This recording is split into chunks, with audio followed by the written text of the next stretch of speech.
Hebu tuelekee katika chama cha Alliance for Democracy Change ADC.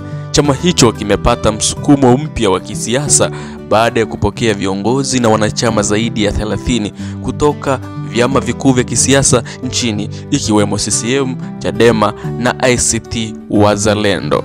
Hafla hiyo ya kihistoria ilifanyika mkoani Tabora, huku ikiongozwa kwa shamra na hotuba zenye msukumo na matumaini ya mabadiliko chini ya uongozi wa mwenyekiti wa taifa wa ADC Shabani Itutu. Katika hotuba yake, Itutu alieleza kuwa ujio wa viongozi hao wapya ni ishara tosha kuwa wanachama na viongozi wengi wameanza kuamini kuwa mabadiliko ya kweli yanaweza kupatikana kupitia ADC. Alisisitiza kuwa chama hicho kimefungua milango kwa kila mtu mwenye nia ya dhati na kuleta maendeleo kwa wananchi. Gari limewaka, tunahitaji sasa wagombea udiwani kila kata na mtu jasiri wa kumpinga Hussein Bashe kwenye jimbo lake, alisema kwa msisitizo.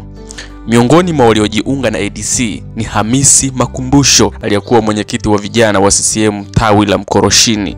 Alisema ameamua kuondoka kutokana na kuona chama chake cha awali kimepoteza mwelekeo, huku mfumo wake wa uongozi ukikosa uthubutu wa kuleta mabadiliko yanayohitajika. Nilihisi kama tunaendesha gari lisilo na breki wala dira, alisema huyo aliyewahi kuwa mwenyekiti wa vijana wa CCM tawi la Mkoroshini.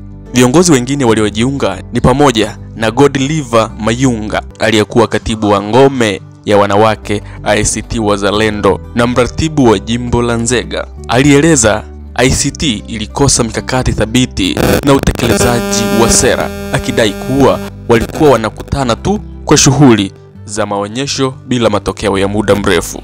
Nilihisi kama tunawadanganya wananchi, alisema kwa msisitizo. Musa Juma kutoka Chadema naye alikiri kuvutiwa na msimamo wa sera za ADC na kuamua kuhamia. Alisema kuwa ADC imeonyesha nia ya kweli ya kujenga siasa na matumaini na uwajibikaji. Kwa wachambuzi wa siasa, uhamiaji huu unaashiria mabadiliko ya upepo wa kisiasa katika mkoa wa Tabora na huenda ukaathiri mizani ya kisiasa kuelekea uchaguzi ujao. Je, ADC itafaulu kuleta fursa hii kujijenga kama mbadala halisi? Ila tusubirie, wakati ndio utakaotoa majibu kamili. Na hii ni Erasmi TV.